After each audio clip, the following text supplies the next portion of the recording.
नमस्कार दोस्तों, news today में आपका स्वागत है। क्या वर्तमान मोदी सरकार अपना कार्यकाल पूरा करने से पहले ही इस्तीफा दे देगी? हम ऐसा क्यों कह रहे हैं? क्योंकि बीते दिनों मोदी कैबिनेट ने देश के अंदर वन नेशन वन इलेक्शन को मंजूरी दे दी है। अब आने वाले संसद के शीतकालीन सत्र में वन नेशन वन इलेक्शन से जुड़ा बिल मोदी सरकार पेश करेगी। अगर सब कुछ मोदी सरकार के अकॉर्डिंग रहा तो फिर ये बिल संसद से मान लेते हैं पास हो गया और राष्ट्रपति जी का सिग्नेचर हो गया, फाइनली ये लॉ बन गया, तो इसके बाद मोदी सरकार दो रास्ते अपना सकते हैं। या तो 2029 के लोकसभा चुनाव तक इंतजार करेंगे और 2029 के लोकसभा चुनाव के साथ देश के सभी राज्य के विधानसभा को भंग कर एक साथ लोकसभा और विधानसभा का चुनाव कराएंगे, या तो फिर 2029 के लोकसभा चुनाव से पहले ही लोकसभा को भी भंग कर और देश के सभी राज्य के विधानसभा को भंग कर एक साथ लोकसभा और विधानसभा का चुनाव करा लिया जाएगा। अगर ऐसा हुआ तो फिर मोदी सरकार को समय से पहले ही अपने पद से इस्तीफा देना पड़ेगा। इसीलिए कहा जा रहा है कि क्या मोदी सरकार अपना तीसरा कार्यकाल पूरा नहीं कर पाएगी। सवाल उठता है कि मोदी सरकार वन नेशन वन इलेक्शन लागू क्यों करना चाहती है? इसके पीछे मोदी सरकार की मंशा क्या है? इसके अलावा सवाल ये भी उठता है कि वन नेशन वन इलेक्शंस को लागू करने के लिए क्या क्या कानूनी दिक्कत आ सकती है, क्या क्या संवैधानिक प्रावधान इसके बीच में आ सकते हैं। और सवाल तो ये भी उठता है कि जब अभी मोदी सरकार संसद में बहुमत में नहीं, पूरी ताकत में नहीं है, वो विपक्षी दलों के सहारे सरकार चला रही है, तो क्या ऐसे समय में मोदी सरकार संसद से इस बिल को पास करवा सकते हैं? अगर इस बिल को संसद से पास भी करवा लिए तो क्या राज्यों की जो रजामंदी लेनी पड़ेगी, सहमति लेनी पड़ेगी, तो क्या ये सहमति ले पाएगी? और क्या राज्य और केंद्र सरकार के हित का इसमें टकराव हो सकता है? अगर टकराव होगा तो फिर ये मामला अगर सुप्रीम कोर्ट गया तो फिर सुप्रीम कोर्ट में क्या होगा? इसके अलावा इस बिल का विपक्षी पार्टी समेत तमाम जो क्षेत्रीय दल है वो विरोध क्यों कर रहे हैं? इससे जुड़े जो तमाम सवाल है कि इसके पॉजिटिव फैक्ट क्या है वन नेशन वन इलेक्शन का देश के लिए बेनिफिट्स, क्या है नुकसान, इससे जुड़े सभी सवालों के जवाब आज हम इस सिंगल वीडियो में जानने की कोशिश करेंगे। आप लोगों से रिक्वेस्ट है कि आप इस वीडियो को कंप्लीट देखें। अगर मेरे चैनल पर फर्स्ट टाइम है तो प्लीज़ चैनल को सब्सक्राइब कर दीजिए, वीडियो को लाइक कर दीजिए। सबसे पहला सवाल कि ये वन नेशन वन इलेक्शन है क्या? हम आपको बता दें कि देश के अंदर हर 2-4 महीना पे कहीं ना कहीं विधानसभा का चुनाव होते रहता है और लोकल बॉडी का चुनाव तो लगभग हर जगह चलते ही रहता है। फॉर एग्जाम्पल अभी हरियाणा और जम्मू कश्मीर में विधानसभा का चुनाव चल रहा है। ठीक 1-2 महीना बाद हमें महाराष्ट्र और झारखंड के विधानसभा चुनाव देखने को मिलेंगे। ठीक उसके 1-2 महीना बाद हमें दिल्ली के विधानसभा चुनाव देखने को मिलेंगे। यानी कहने का मतलब कि हर 2-4 महीने के अंदर देश के किसी न किसी हिस्से में चुनाव का माहौल बना रहता है। अगर हम लोकल बॉडी के चुनाव को देख लें, मतलब कि स्थानीय स्तर का चुनाव, तो देश में कहीं ना कहीं हमेशा चुनाव का माहौल बना रहता है। केंद्र सरकार का कहना हुआ कि एक ही साथ लोकसभा और विधानसभा और लोकल स्तर पर जो चुनाव होते हैं नगर निगम और पंचायत का, इस सब का चुनाव एक साथ क्यों न करवा लिया जाए, और इसी को कहा जाता है वन नेशन वन इलेक्शन, यानी एक देश और एक ही बार में हर तरह के चुनाव संपन्न हो जाना। अगला सवाल यह है कि सरकार वन नेशन वन इलेक्शन को लागू करने की दिशा में अब तक क्या क्या कदम उठा चुके हैं। तो हम आपको बता दें कि जब बीजेपी गवर्नमेंट 2014 में आई थी तो उसी समय वन नेशन वन इलेक्शंस की बात जोर शोर पर कर ली थी, और शायद 2014 के बीजेपी के मैनिफेस्टो में भी ये लिखा हुआ था कि अगर मेरी सरकार बनती है तो हम वन नेशन वन इलेक्शन को लागू करेंगे, यानी एक साथ पूरे देश में चुनाव कराने के नियम को लागू करेंगे। जिसके बाद दिसंबर 2015 में लॉ कमीशन की रिपोर्ट आई, जिन्होंने देश में एक साथ चुनाव करने की सिफारिश की और इसके पॉजिटिव फैक्ट भी बताए कि इससे क्या फ़ायदा होगा, देश का कितना ज़्यादा बचत हो सकता है। जिसके बाद जून 2019 में मोदी सरकार ने एक सर्वदलीय बैठक बुलाई, यानी कि सभी दल के नेता उसमें बैठे और अपने अपने तरफ से जो इस पर है प्रतिक्रिया दी या अपनी अपनी बातें रखी। 1 सितंबर 2023 को मोदी सरकार ने पूर्व राष्ट्रपति रामनाथ कोविंद के नेतृत्व में एक कमेटी बनाई जिसका नाम है रामनाथ कोविंद कमेटी, जो वन नेशन वन इलेक्शन पर काम करने के लिए कि ये कैसे पॉसिबल है और इसके लिए क्या क्या मतलब कि हमें करना पड़ेगा। रामनाथ कोविंद कमेटी ने मार्च 2024 को अपनी रिपोर्ट राष्ट्रपति को सबमिट कर दी, सौंप दी। ये रिपोर्ट लगभग 18,626 पन्ने के थे। इस कमेटी ने वन नेशन वन इलेक्शन को लेकर के कुछ सिफारिशें भी की है, जो सिफारिश हम आप लोगों के बीच रखना चाहते हैं। पहला सिफारिश ये है कि देश के अंदर 2 फेजेज में चुनाव कराया जाए, यानी एक फेज में लोकसभा और विधानसभा के चुनाव करा लिए जाए, दूसरे फेज में जो लोकल बॉडी के चुनाव होते हैं जैसे नगर पार्षद और पंचायत लेवल के जो चुनाव होते हैं, वो लोकसभा और विधानसभा चुनाव जो पहले फेज में होगा उस पहले फेज के चुनाव के 100 डेज के अंदर ही करवा लिया जाए। इसके अलावा भी रामनाथ कोविंद कमेटी ने कई सिफारिशें की है, जैसे कि जो सेंट्रल इलेक्शन कमीशन है, स्टेट इलेक्शन कमीशन है, ये आपस में परामर्श कर इस चुनाव को लेकर के काम करे। इनके अलावा वोटर ID कार्ड, सुरक्षा बलों को लेकर भी और EVM को लेकर भी सिफारिशें की है। अगला जो सबसे महत्वपूर्ण सवाल ये है कि क्या वन नेशन वन इलेक्शन को देश में लागू किया जा सकता है। इस पर रामनाथ कोविंद की जो कमेटी है उन्होंने सिफारिश की है कि संविधान का आर्टिकल 83 और आर्टिकल 172 इसमें संशोधन कर पूरे देश में वन नेशन वन इलेक्शन लागू किया जा सकता है और इसके लिए जो राज्य सरकार, स्टेट गवर्नमेंट की सहमति की भी जरूरत नहीं पड़ेगी। लेकिन हम आपको बता दें कि लोकसभा के पूर्व सचिव PDT आचार्य का कहना है कि ये जो संशोधन संविधान में करना होगा, इस संशोधन के लिए 2/3 बहुमत की जरूरत होगी। हम आपको बता दें कि संविधान संशोधन 3 प्रकार का होता है। एक होता है साधारण बहुमत से संशोधन, यानी कि जितने उपस्थित मेंबर हुए पार्लियामेंट में, जैसे कि 500 लोग उपस्थित हुए जिस दिन बिल पर बहस हुई, तो 250 से एक ज़्यादा 51 लोग अगर उसके समर्थन में वोटिंग कर दिए तो वो बिल पास हो गया। इसे कहते हैं साधारण बहुमत। लेकिन इस बिल को पास कराने के लिए 2/3 बहुमत की जरूरत पड़ेगी, जिसे हम विशेष बहुमत कहते हैं। विशेष बहुमत कहने का मतलब कि अगर 300 लोग पार्लियामेंट में उस दिन उपस्थित हुए, 300 सांसद, तो 300 में से 200 सांसद की मिनिमम सहमति चाहिए इस बिल को पास करने के लिए। और वर्तमान अभी मोदी सरकार के पास ये नंबर लोकसभा में नहीं है और राज्यसभा में भी नहीं है, तो यानी इस बिल को लोकसभा और राज्यसभा दोनों से पास कराना काफ़ी मुश्किल हो सकता है।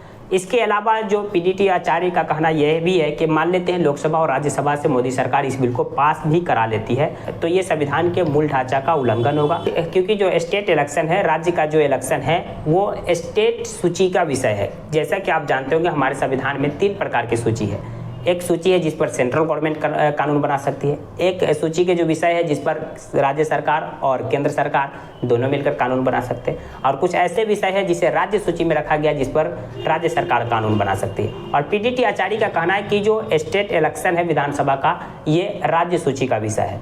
अगर इसमें केंद्र सरकार इसको अपने हाथ में लेती है या इसको भंग करती है तो फिर मतलब कि राज्यों की सहमति की ज़रूरत पड़ेगी और मिनिमम आधा से ज़्यादा राज्यों की ज़रूरत पड़ेगी, और जो नॉन BJP गवर्नमेंट है वो इस बात को समर्थन नहीं करेंगे, इस बात की ज़्यादा उम्मीद है। इसके अलावा अगर केंद्र सरकार राज्य सरकार की सहमति के बिना, जैसे कहा गया इस कमेटी के सिफारिश में कि 83 और 172 के अनुच्छेद में संशोधन कर बिना राज्यों की सहमति के वन नेशन वन इलेक्शन को लागू किया जा सकता है, तो ये मामला फिर सुप्रीम कोर्ट जाएगा, क्योंकि राज्य सरकार और केंद्र सरकार के हित के टकराव से जुड़ा हुआ है। और सुप्रीम कोर्ट ने 1973 में केशवानंद भारती मामला में कहा था कि संसद चाहे तो कुछ भी बदलाव कर सकती है, लेकिन याद रहे संविधान का मूल ढांचा नहीं बदलना चाहिए। और PDT आचार्य का कहना है कि ये वन नेशन वन इलेक्शन जो है वो संविधान के मूल ढांचा का उल्लंघन करता है। यानी कहने का मतलब यह है कि संवैधानिक तौर पर इस बिल को लागू करने में बहुत दिक्कत का सामना करना पड़ सकता है मोदी गवर्नमेंट को। एक तौर से ये कहा जा सकता है कि लोहे का चना चबाने जैसा काम ये है। अगला सवाल ये है कि जब वन नेशन वन इलेक्शन को लागू करना इतना डिफिकल्ट है, यानी इसको लागू करना एक तौर से लोहे के चना चबाने जैसा है, तो फिर मोदी सरकार इसे लागू करना क्यों चाहती है। इसको लेकर एक जाने माने वरिष्ठ पत्रकार राशिद कदवी का कहना है कि मोदी सरकार हर एक काम के पीछे एक जोर शोर प्रचार प्रसार चाहती है। उन्होंने एग्जाम्पल दिया कि जैसे कि जम्मू कश्मीर से आर्टिकल 370 को हटाना। जम्मू कश्मीर से आर्टिकल 370 हटने के बाद बहुत कुछ खास वहाँ बदलाव नहीं हो पाए हैं, लेकिन पूरे देश भर में मोदी सरकार की एक छवि बनी है कि मोदी सरकार ने एक बहुत बड़ा काम करके दिखाया, आर्टिकल 370 को हटा। उसी तरह से मोदी सरकार इस बात को जान रहा है कि वन नेशन वन इलेक्शन को लागू करना लोहे के चने चबाना जैसा है, लगभग इम्पॉसिबल है। लेकिन इसके जरिए वो मैसेज देना चाहेंगे खास करके मिडिल क्लास फैमिली को कि हम वन नेशन वन इलेक्शन इसलिए लागू करना चाह रहे हैं कि जो इसके जरिए जो इलेक्शन में करोड़ों रुपया सरकार का खर्च होता है उस खर्च में बचत होगा और देश के जनता के लिए फिर भलाई में एक पैसा खर्च किया जा सकता है। तो यानी इसके जरिए प्रधानमंत्री नरेंद्र मोदी की सरकार एक मिडिल क्लास फैमिली के बीच एक अपनी अच्छी इमेज बनाना चाहते हैं कि हम देश का जो पैसा बार बार इलेक्शन कराया जाता है इसमें जो वेस्ट हो रहा है हम इसे बचाना चाहते हैं। अगला सवाल यह है कि वन नेशन वन इलेक्शन के पीछे बीजेपी की राजनीतिक मंशा क्या है, यानी राजनीतिक तौर पर वो इसके जरिए क्या लाभ उठाना चाहते हैं। इसका जवाब यह है कि पब्लिक पॉलिसी से जुड़ी एक थिंक टैंक है IDFC। इसकी स्टडी बताती है कि अगर लोकसभा और विधानसभा का चुनाव एक साथ कराए जाते हैं तो जो लोग लोकसभा को वोट देते हैं 77% वही लोग विधानसभा वाले जो उसी पार्टी के कैंडिडेट को वोट देते हैं। यानी कि अगर लोकसभा और विधानसभा का एक साथ चुनाव हुआ तो मान लेते सेंटर में मोदी को अगर वोट देंगे तो स्टेट में भी जो मोदी के विधायक खड़े रहेंगे स्टेट गवर्नमेंट में उन्हीं को वोट देंगे। अगर लोकसभा का चुनाव के 6 महीना के अंदर ही राज्य का विधानसभा का चुनाव कराया जाता है तो 61% लोग उन्हीं को वोट देते हैं जो लोकसभा के समय दिए रहते हैं जिस पार्टी को, विधानसभा में भी उसी पार्टी को देते हैं। अगर 6 महीना के बाद ये चुनाव कराए जाते हैं तो ये आंकड़ा 61% से नीचे जाएगा। तो यानी इसका राजनीतिक फायदा ये होगा कि अगर लोकसभा और विधानसभा में एक साथ चुनाव करा लिए जाएंगे तो मतलब कि लोकसभा के लिए जो प्रधानमंत्री नरेंद्र मोदी के नेतृत्व वाली एनडीए को जो लोग वोट देंगे तो वही राज्य में भी विधानसभा के लिए भी उस पार्टी को ही वोट देना चाहेंगे।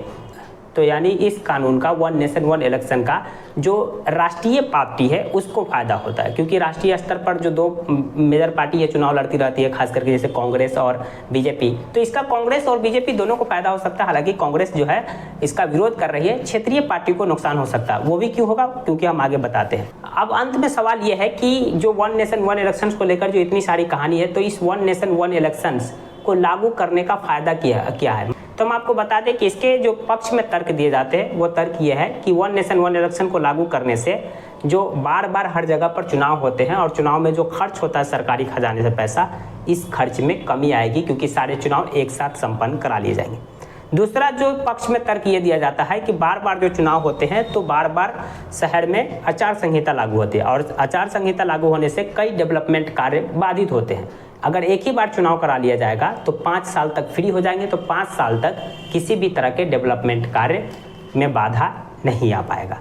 अब सवाल उठता है कि जब इससे देश का सरकारी खजाना का बचत होगा और एक साथ चुनाव कराने से 5 साल तक के लिए मतलब कि किसी भी प्रकार के आचार संहिता वगैरह लागू नहीं होगा तो ये देश के डेवलपमेंट के लिए बेनिफिट्स है, तो फिर इसका विरोध क्यों कर रही है विपक्षी पार्टी और रीजनल पार्टी। इसके विपक्ष में क्या तर्क है, चलिए हम उसे भी जान लेते हैं। इसके विपक्ष में जो रीजनल पार्टी है या विपक्षी पार्टी जो तर्क दे रही है वो ये है कि जो एक साथ लोकसभा और विधानसभा का चुनाव होगा तो नेशनल मुद्दे लोकल मुद्दे पर हावी हो जाएंगे। यानी कि लोकसभा चुनाव के समय किसी और मुद्दे पर पार्टी चुनाव लड़ती है, राष्ट्रीय मुद्दे पर चुनाव लड़ती है, लेकिन विधानसभा चुनाव क्षेत्रीय मुद्दे पर चुनाव लड़ती है, जो स्टेट का प्रॉब्लम होता है। अगर एक ही साथ लोकसभा और विधानसभा का चुनाव होगा तो जो क्षेत्रीय मुद्दा है वो दब जाएगा, नेशनल मुद्दा हावी हो जाएगा, तो जो क्षेत्रीय पार्टी है वो उसे रिवाइव नहीं कर पाएगी। मतलब कि इसका नुकसान क्षेत्रीय पार्टी को होगा, क्योंकि क्षेत्रीय पार्टी तो नेशनल मुद्दे पर चुनाव नहीं लड़ती है, वो जो उस क्षेत्र का इशू होता है, उस स्टेट का जो इशू होता है उस पर चुनाव लड़ती है, तो इसका सीधा सीधा नुकसान क्षेत्रीय पार्टी को उठाना पड़ सकता है। इसीलिए क्षेत्रीय पार्टी इसका विरोध कर रही है। दूसरा जो विपक्ष में तर्क ये दिया जाता है कि अगर एक ही साथ पूरे देश का चुनाव करा लिया जाएगा, 5 साल के लिए पूरी तौर पे फ्री हो जाएगा, तो जो सरकार है वो डिक्टेटरशिप की तरह रिएक्ट कर सकते हैं कि 5 साल के लिए तो आप फ्री हो गए, 5 साल तक के लिए कोई जवाबदेही नहीं, मतलब कि जवाबदेही की कमी हो जाएगी। अगर अभी जैसे लोकसभा का चुनाव, फिर विधानसभा का चुनाव, फिर विधानसभा का चुनाव, तो जो केंद्र सरकार है उनको मतलब इस बात का डर लगा रहता है कि हम अगर अच्छा काम नहीं करेंगे तो हमें विधानसभा चुनाव में हार का सामना करना पड़ सकता है। तो यानी कि जवाबदेही की कमी हो जाएगी, ऐसा इसके विपक्ष में तर्क दिया जाता है।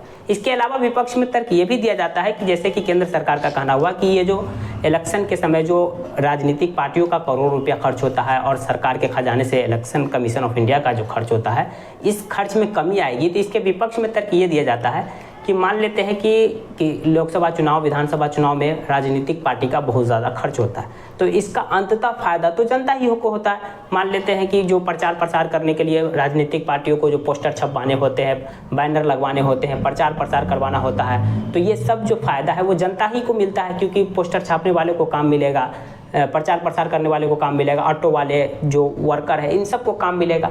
तो यानी जो पार्टी का पैसा है वो अंततः तो जनता के हाथ में ही जाएगा। अगर एक ही साथ चुनाव करवा लिए जाएंगे तो 5 साल तक इन सभी के तो धंधे मंदे हो जाएंगे, तो अंततः नुकसान तो जनता का भी हुआ।